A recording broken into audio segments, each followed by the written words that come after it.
situações, devemos escolher pessoas responsáveis que se comprometem a liderar de forma justa e que, mesmo à frente, não percam o afeto por todos. Por isso, a nossa entrevistada de hoje é Nadir Nogueira, a vice-reitora da ISU.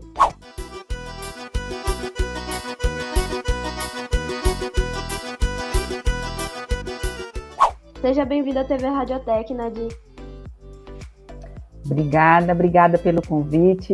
É um prazer estar aqui com vocês nessa manhã, né, conversando, falando sobre a universidade, falando sobre os desafios e os temas que julgarem importante, né, para levar a comunidade universitária, né, a sociedade de uma maneira geral, assuntos, né, que interessam, que dizem respeito ao ensino, à educação e à inclusão. Um prazer estar aqui com vocês, Giovana. O prazer é todo nosso. Bom, Nadir, a gente queria saber o que te fez, inicialmente, querer estar à frente de todos, das pessoas, para liderar e ser a vice-reitora atual das Universidades Federais do Piauí. Bom, nós estamos especificamente na nossa gestão, né? A pergunta é o que nos motivou e o que nos motiva, né, está nesse processo. Nós estamos desde 2012, nós fizemos a nossa primeira gestão, nos submetemos o nosso nome em 2012, a comunidade, eu e o professor Arimateia, fizemos o nosso primeiro mandato, que terminou em 2016, e em 2016, por conta, né, do trabalho que nós realizamos, né, nós resolvemos reapresentar, né, o nosso nome, submeter a comunidade mais uma vez. Então, em 2016, nós juntos novamente, eu fui convidada pelo atual reitor para compor com ele essa chapa e continuarmos o trabalho que nós estávamos desenvolvendo dentro de um cenário difícil, Giovana, que era porque nós estávamos dentro de um novo modelo, o modelo multicamp. Nós tínhamos Picos, Parnaíba, Bom Jesus, Floriano, para administrar. Num momento difícil, né, porque é um modelo multicamp, ele é novo, você tem uma expansão, né, do ensino, da graduação e da pós, mas você, ao mesmo tempo, a estrutura organizacional da universidade, ela não acompanha na mesma velocidade, no mesmo ritmo, né, as mudanças que devem acontecer para poder dar conta do atendimento às demandas nos 4 campos fora de sede.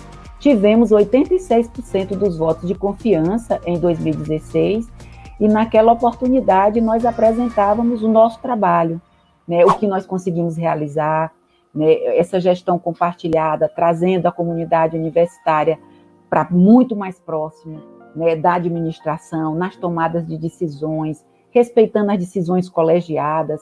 Fizemos uma boa articulação com os estudantes, um diálogo permanente com os sindicatos, a DUF, Sintuf, DCE.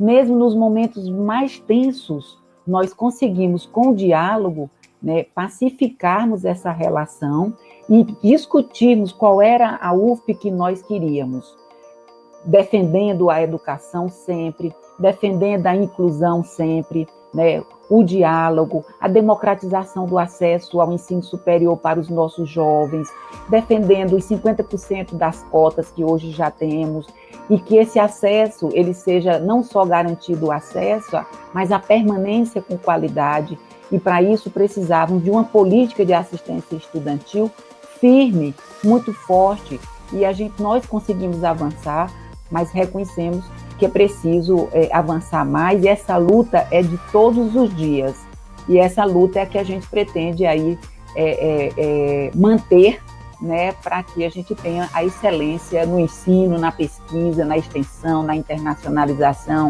na inclusão, né, e é preciso que a gente faça esse diálogo permanente, e acho importante essa iniciativa de vocês para promover sempre esse diálogo com a comunidade universitária e a sociedade de uma maneira geral. É muito bonito o cuidado que você tem em falar, né, dos alunos, das pesquisas, de tudo que engloba as universidades federais. Eu queria saber se você vem aprendendo alguma coisa durante esse tempo que você vem exercendo o cargo de vice-reitora.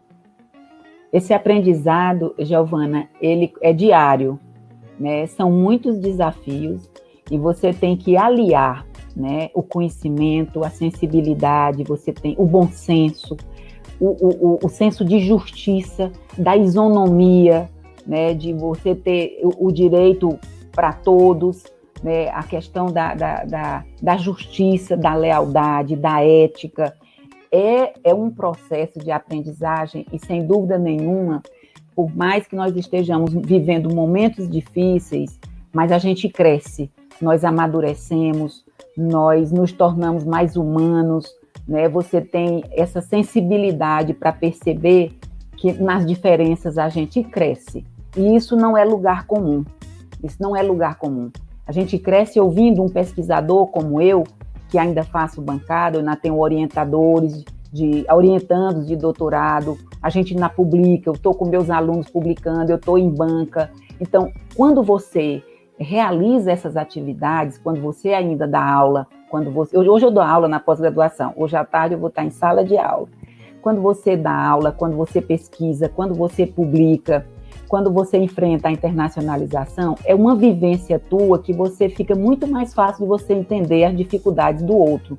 Então, eu sempre me coloco como um colega docente, um pesquisador, aquele que está na pós-graduação. Então, esse exercício diário, ele nos engrandece, nos envaidece muito, né? Porque é um privilégio estar crescendo dentro de uma instituição, dentro da academia, que tem esse cuidado com a pesquisa de boa qualidade, né, com o cuidado, com o compromisso social, como nós estamos agora em meio a uma pandemia, mas a UFP não parou. Nós estamos produzindo EPIs, nós estamos produzindo notas técnicas, nós estamos produzindo protocolos, nós estamos produzindo respiradores. Então, a universidade, esse ambiente acadêmico, ele te permite essa vivência que, com certeza, ele lhe deixa cada dia uma pessoa melhor, mais sensível e, mais importante, ela percebe o compromisso social que a instituição tem com relação à sociedade. É verdade. E, aproveitando isso, eu gostaria de perguntar se vem sendo difícil lidar com as transformações que o ensino está tendo que sofrer por conta desse momento que a gente está vivendo, né, de uma pandemia. São todos os desafios, viu, Giovana? Como a gente coloca assim, esse vírus, ele não tem manual, ele não veio com manual, decididamente. Então, a cada dia, a gente está observando a pessoa que já teve a Covid e reinfectou, que é um grande questionamento, mas essa reinvenção nossa, que agora o termo é reinventar, né, com as tecnologias.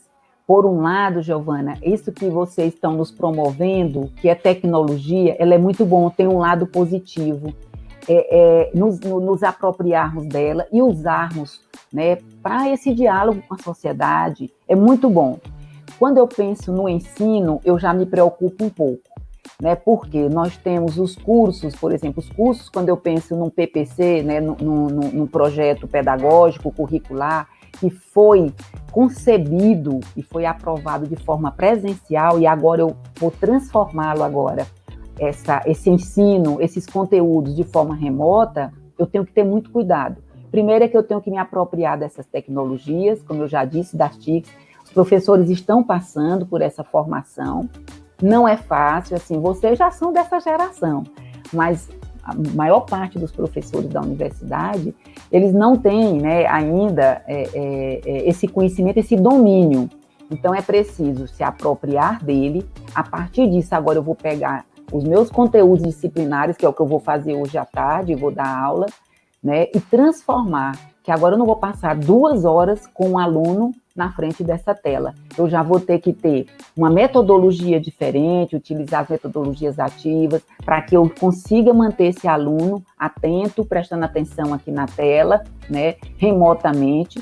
Então, não é uma tarefa fácil, nós precisamos sim ter esse tempo para, além de nos apropriar do uso delas, Giovana, a gente tem que pensar num conteúdo que eu repasse para o meu aluno de tal forma que eu não comprometa a formação de vocês, independente da área do conhecimento, tá certo? Então, não é fácil e é preciso que a gente tenha esse tempo.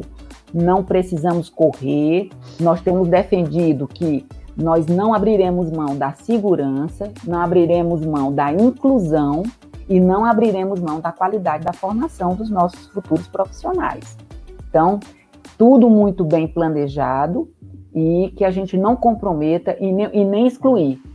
Esse é outro ponto importante. Sem exclusão, né? Muito embora esse novo calendário seja facultado para aqueles professores e alunos que queiram participar, eu acho que tem que ter uma análise bem cuidadosa com relação a isso, para que jamais sejamos excludentes, né?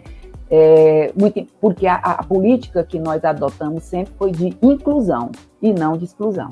E para quem ainda não sabe, a professora Nadir, como ela disse, né, que hoje em dia ela dá aula na UF, ela é formada em nutrição, tem mestrado e doutorado em ciência dos alimentos, certo? Certo, isso mesmo. Sou egressa. Eu queria perguntar para você... Sou egressa, viu, Giovana? Sou egressa da UFP. Certo. Eu queria perguntar para você qual foi o seu principal aprendizado de vida que você tirou de sala de aula. O aprendizado é que, volto a dizer, pode parecer lugar comum, mas não é. O poder que a educação tem em transformar a vida das pessoas, de uma sociedade, de uma comunidade, é fantástico. E até então você pode dizer assim, a educação é muito importante, mas quando você vivencia e você tem, por exemplo, eu tenho exemplos de alunas que foram alunos de iniciação científica, tá certo? Que eu vou contar, não vou dizer o nome, mas eu tenho uma aluna que se formou em nutrição em Picos, que eu sou nutricionista, e ela formou aqui, na verdade ela é de lá, fez o curso de graduação aqui, e ela foi minha aluna de iniciação científica. E primeiro ela me auxiliou na minha disciplina como monitora. Olha o caminhar para poder chegar na pergunta, na resposta. Ela foi minha monitora da minha disciplina de nutrição experimental. Em seguida, ela foi aluna de iniciação científica. E o passo seguinte foi ela ingressar como aluna do mestrado. E quando ela era minha aluna de iniciação científica, eu coloquei ela num projeto de um mestrando meu. E quando nós publicamos o trabalho da dissertação dele, ela já era coautora desse trabalho, foi publicado numa revista internacional muito boa, de altíssimo nível. Ela ingressa para o mestrado e essa pessoa hoje é professora no campus de Picos e está terminando o seu doutorado na USP. Então, olha só a trajetória e o quanto isso, né, nos anima, né, e nos reafirma aqui que a defesa pela educação a gente não pode abrir mão. E ela muda. Hoje ela é uma docente, ela é uma pesquisadora exemplar, assim como eu tenho outras. Citei de Picos, porque ela é da cidade de Picos, mas nós temos pessoas de outros lugares. Então, o que é que tem o legado maior, que eu acho que é a sua pergunta, dentro desse processo meu de ensino, de pesquisa, é você olhar o seu aluno, seu ex-aluno, e você dizer assim, que bom que eu pude contribuir com a trajetória dessa pessoa, que é docente da universidade, que tem orgulho, ela é egressa, e isso nós temos várias situações, graças a Deus. Então, este legado da educação é simplesmente maravilhoso, ele nos deixa, nos envaidece, né, e faz reafirmar, Giovana, o poder da educação. A educação realmente que vai mudar a vida das pessoas e muda de todo mundo. E eu sempre digo nas colações de grau, e ela vai lhe permitir fazer o voo que você quiser, na altura que você quiser. Basta que você se dedique e tenha esse compromisso em se qualificar permanentemente para que você seja um bom profissional. Isso me envaidece. Ver uma aluna numa bancada hoje fazendo mais do que eu já fiz, ou seja, ela já me superou, é o que existe de maravilhoso que a docência nos permite. E da onde surgiu essa sua paixão pela nutrição, né? Porque você se formou em nutrição e ainda fez mestrado e doutorado na área também da nutrição, que foi ciência dos alimentos. Na época, Giovana, que eu escolhi, eu ingressei na universidade em 1979, vou terminar declarando minha idade.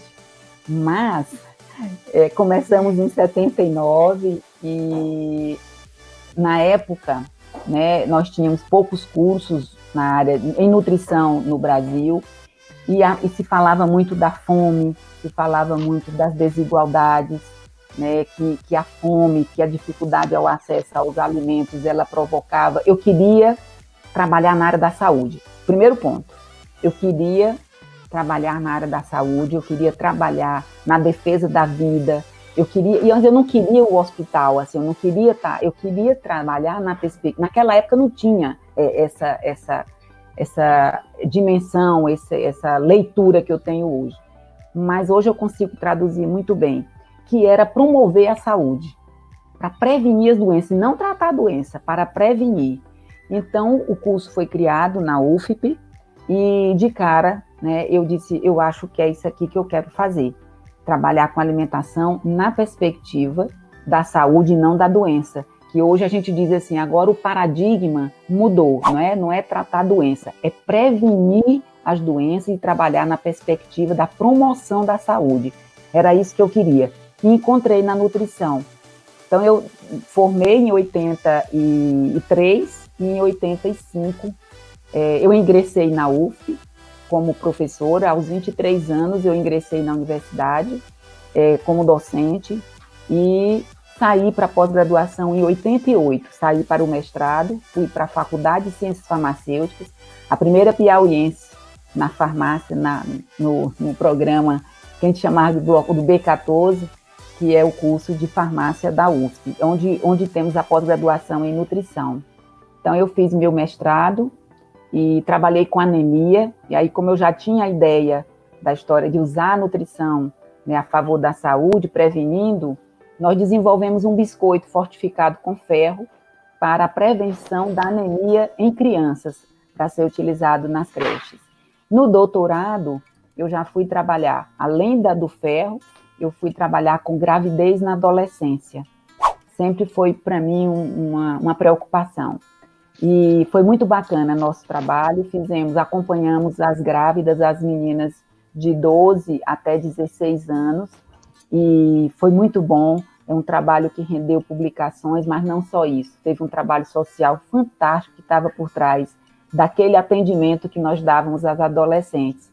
E a nutrição vem só se consolidando, né, na minha vida, através desse conhecimento. Hoje eu trabalho com doenças crônicas não transmissíveis, né? Eu tenho orientandas que trabalham com câncer de mama. Eu tenho um outro grupo que trabalha no hospital universitário.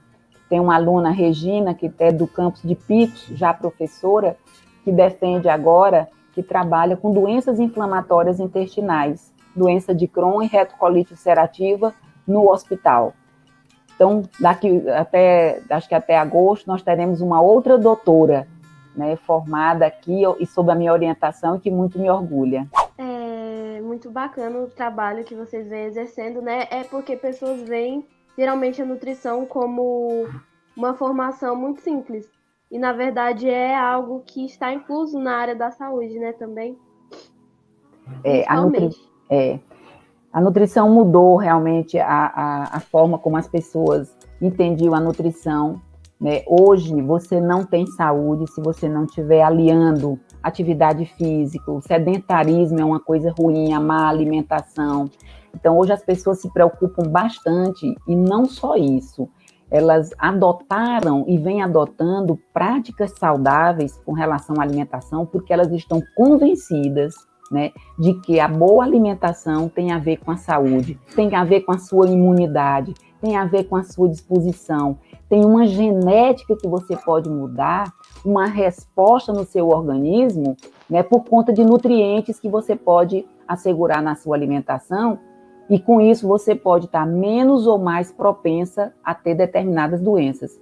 Então, os antioxidantes, por exemplo, vitaminas, minerais, né, eles estão aí, e a alimentação saudável, inquestionavelmente, hoje, as pessoas, quando vão ao supermercado, elas olham o rótulo, hoje já é uma cultura nossa, né, dá uma olhada se tem açúcar, se não tem, você vai comprar um suco, um queijo, qualquer alimento. Então, isso é resultado de pesquisas, né, de trabalhos que profissionais e pesquisadores na área da saúde fazem para realmente confirmar cientificamente que o teu padrão alimentar tem a ver com o teu padrão de saúde. E professora, eu queria saber quais foram os principais projetos ou ações, né, que você realizou enquanto vice-reitora. Pensar na assistência estudantil, Giovana, ela tem que ser diária. Eu tenho que pensar que a universidade funciona e existe para nossos alunos. E esse olhar, essa preocupação, ela tem que ser de todo gestor, tá certo? Então, eu tenho que me preocupar desde do PPC, desde o projeto, daquele curso, se ele respeitou a inserção social, né? Se aquela matriz curricular, se ela realmente está condizente, compatível com a formação que eu quero para aquele jovem. E quando nós pensamos numa política de assistência estudantil firme, né, e inclusiva, eu não posso deixar de pensar na assistência estudantil. E quando eu digo assistência estudantil, eu tenho que pensar o RU, eu tenho que pensar a residência, eu tenho que pensar na bolsa daquela menina ou menino que tem uma criança que não tem com quem deixar e a universidade ainda não tem uma creche, tá certo? E aí eu tenho que pensar em um benefício para que essa mãe e esse pai possam continuar os seus estudos. Então, essa política, a de inclusão, nós temos ex-alunos, Giovana, que já terminaram mestrados, cegos, né? Mas que só foi possível eles concluírem o curso porque nós tivemos uma ação de colocar, por exemplo, uma bolsa para um colega que ele escolhia para lhe ajudar nas atividades acadêmicas. Essa é uma política inclusiva e que nós trabalhamos, né? Então, nós temos laboratórios hoje para atender às deficiências, criamos o NAU, que é o Núcleo de Assistência também, da inclusão, né? E esse olhar para o aluno, ele tem que ser todo dia. Mas quando eu penso na formação dele, eu tenho que pensar também na pesquisa. Eu tenho que pensar em laboratórios que ampliem os horizontes desse jovem quando ele sair, se ele quiser fazer uma pós-graduação na UFP, nós temos hoje um número muito grande de programas de pós em diversas áreas, ou se ele quiser ir para fora, como muitos vão, concorrem de igualdade e se saem muito bem. Então, esse é um ponto importante, né? Pensar o estudante na perspectiva da graduação, da pós-graduação, da extensão, que ele tenha o olhar para a sociedade, ele vai atuar junto à sociedade que financiou a sua formação, ela não é de graça, ela é gratuita nesse sentido, do aluno não pagar, mas a sociedade está pagando pela sua formação. E isso também é um compromisso que a gente coloca para o aluno, a sua responsabilidade ao se formar, né, de atender de forma ética, com conhecimento atualizado, para que você possa atender a essa sociedade, que foi quem financiou e a quem nós devemos aí prestar contas. Então, é sempre pensar no nosso aluno, na melhor formação dele e que haja sempre uma política inclusiva, porque nós temos 50% das nossas vagas destinadas às cotas das mais diversas possíveis. Você atualmente, né, vice-reitora, ocupa um cargo que é difícil ver mulheres ocupando. E eu queria saber se você se sente como um exemplo para que outras mulheres vejam e queiram também seguir seus sonhos. Nós vivemos numa sociedade realmente em que ainda há, né, uma desvalorização, vamos dizer assim, né, da mulher. Há uma questão de gênero muito forte ainda na nossa sociedade. Não tenho dúvidas e hoje eu estou mais convencida ainda disso. Estar na vice-reitoria já é uma marca que a universidade vai ter. Ela vai fazer 50 anos e ela, nos seus anais, certamente vai constar que essa universidade teve pela primeira vez, em 2012, uma mulher como vice-reitora. Jamais na história nós tivemos isso. Em 2016, a comunidade universitária disse sim novamente para uma vice-reitora, para uma mulher que chegou a esse cargo, não foi por conta de políticas ou de discussões da questão da mulher, mas pela competência, pelo trabalho, pela dedicação, que é aquela pergunta: onde é o lugar da mulher? O lugar da mulher é onde ela quiser, alcançar pela sua competência, pelo seu compromisso, pela caminhada que ela fez. É uma questão de mérito, mas ela é muito forte ainda, né? O fato é tanto que nós estamos no século XXI e é a primeira vez, quer dizer, em 2012, que uma mulher ocupou o cargo de vice-reitora. Para mim, é uma honra representar as mulheres, que a gente representa sim. Para você ter uma ideia, nós somos maioria, Giovana. As universidades, em média, as mulheres, elas representam cerca de 54% nas universidades, de uma maneira geral. Nós somos maioria, tá certo? Mas quando você vai olhar a nossa trajetória como pesquisadora, a gente começa muito bem, mas quando você vai para algumas áreas das exatas, a coisa já começa a mudar, tá certo? Você já tem um número menor. E tem a questão da maternidade, que é muito cruel esse aspecto, que é você se afastar, né, e quando você volta, em algumas situações você já perdeu, a instituição às vezes já lhe tira, né, você deixou de produzir, você agora vai ficar como co-orientadora, não vai ser. Então isso é ruim. Então nós mulheres somos maioria no PIBIC, depois a gente começa a cair porque casa, começa a cair porque nós representamos, só para elucidar aqui essa sua pergunta que é muito interessante, a maioria dos laboratórios, dos grandes laboratórios no mundo, não é só aqui não, eles são geridos, chefiados por homens. É como se nós não tivéssemos capacidade, muito embora existam pesquisas que mostram, nós não temos nenhum comprometimento cognitivo, nada que justifique que nós não possamos dirigir um grande laboratório. Nada que justifique que nós não cheguemos a uma reitoria como tem em várias universidades. Mas é uma luta. Ela não é fácil, ela tem uma questão de gênero muito forte mesmo. E hoje a gente está vendo os países que conseguiram trabalhar a questão da pandemia, os melhores resultados são os países que têm as mulheres à frente da gestão. Então, não é fácil, como eu já disse, e a questão de gênero é forte, e eu espero, sim, que as mulheres se inspirem, né, e percebam que nós podemos chegar no lugar que quisermos, naqueles lugares que a sociedade reconhecer que você tem competência para isso. Não é fácil, mas não desistam, porque nós vamos seguir em frente. Professora Nadir, gostaria de perguntar se você pretende se candidatar agora à reitoria atual da UFPE.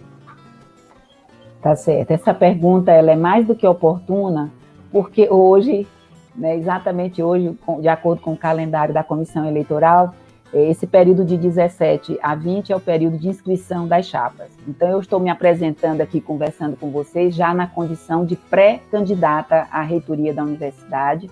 E o nosso nome, né, a nossa proposta em submeter, ela vem do que a gente já vem conversando, dessa experiência, dessa trajetória, dessa caminhada, né, do nosso segundo mandato na condição de vice-reitora.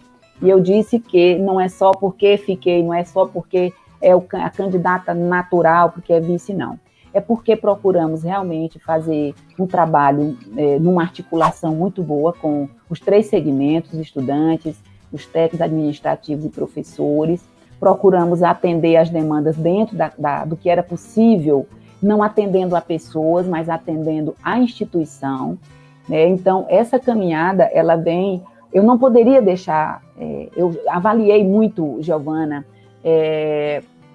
se valeria a pena, né, pelo cenário que está posto. Nós estamos com uma consulta marcada para o dia 12, que vai acontecer de maneira remota. Isso nos tira uma coisa que é fantástico, que é muito bom, que eu tive essa alegria, esse prazer, que é o corpo a corpo, é entrar em sala de aula, é o olhar, é aquele compromisso que você entra na sala, fala com o professor, fala com o aluno, que infelizmente não vai ter. Nós teremos aí 15 dias, né, para fazer a campanha de maneira remota. E isso é ruim, né? Ela é ruim porque, como eu disse, ela tira essa caminhada cívica, democrática, né, de você conversar e se apresentar. Então, o que eu vou apresentar, além desses 8 anos, quase 8 anos, eu também fui pró-reitora de assuntos estudantis, e que foi muito feliz, foi um trabalho que eu tive a oportunidade de realizar, e eu sempre digo, eu cheguei à vice-reitoria porque eu tive a oportunidade de trabalhar na assistência estudantil. Para mim foi um passo importante, né, para eu chegar à vice-reitoria, foi a experiência com os estudantes. Então, essa caminhada eu acho que eu não poderia interromper, respondendo sua pergunta, essa experiência na gestão, como docente, como pesquisadora, como orientadora, né, e nos faz, né, nos credencia, vamos dizer assim, de uma maneira muito confortável, de nos apresentar agora na condição de reitora. Pela primeira vez, mas nós já tivemos na eleição passada 2 mulheres que também concorreram a esse cargo e que não lograram êxito, inclusive uma grande amiga que inclusive faleceu, que era a candidata a reitora. Então eu coloco também aqui uma mulher que se apresenta mais uma vez na condição de assumir o cargo maior daquela instituição, e com o compromisso de fortalecer cada vez mais esses laços com a comunidade universitária e o compromisso em defesa de uma educação pública, gratuita, de qualidade e que ela seja cada vez mais inclusiva. Professora Nadi, eu gostaria de perguntar o que você diria para as pessoas que estão em isolamento social e que se encontram desacreditadas dos seus sonhos? Primeiro é que nós temos que prezar pela vida. A vida é o bem maior e a gente pede paciência, e quando a gente coloca assim, se puder, fique em casa, é porque esse vírus realmente, ele tem, eu vou usar aqui um termo, ele é traiçoeiro, né? Nós perdemos agora, eu tenho dito porque foi o mais recente, que foi o anestesista Dr. Fábio, aos 39 anos, sem nenhuma comorbidade, já numa evolução muito boa, ele já ia ser entubado, ou seja, ele já ia sair da UTI para o apartamento quando o vírus surpreende numa alteração no organismo e que não teve como reagir. Então, o primeiro ponto é esse. Vamos acompanhar, vamos analisar e de forma muito consciente e respeitando a vida, vamos ouvir a Organização Mundial de Saúde, as orientações dos comitês científicos. Ainda não temos uma vacina. Ainda não temos medicações, nós temos alguns protocolos, uns usam de um jeito, outros de outro, porque não temos um protocolo de medicamentos de comprovada eficácia com relação ao coronavírus. Se não temos vacina, se não temos ainda medicamentos de eficácia comprovada, a primeira coisa vamos ainda ter um pouco mais, eu não sei até quando, de paciência e trabalharmos para o distanciamento social, para uma educação simples da higiene das mãos, lavar as mãos frequentemente com água e sabão, na impossibilidade, usar o álcool em gel, se você vai sair, use máscara, né? Então, esses cuidados, essa máscara vai fazer parte aí da nossa vida, né? Durante bastante tempo, né? Não temos essa previsão. Hoje, o que nós temos vamos trabalhar com a educação da nossa população, para que mantenham esses cuidados e ainda mantenha esse distanciamento social, para que a gente diminua a transmissibilidade desse vírus entre a nossa população. Na nossa rede hospitalar, ela não chegou a colapsar, né? Ela não chegou, mas vários hospitais tiveram a capacidade de UTI 100% ocupadas, não foi só por uma vez, em vários momentos. Felizmente, os nossos gestores, né? Eles tiveram um bom senso, ao contrário do que aconteceu no Maranhão e no Ceará, de maneira preventiva, né?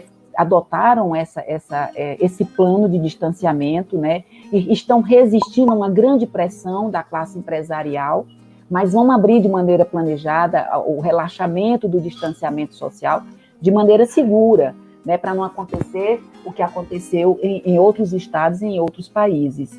Então, a primeira coisa é pedir a todos, né, que busquem atender a essas recomendações que comprovadamente é a mais eficaz.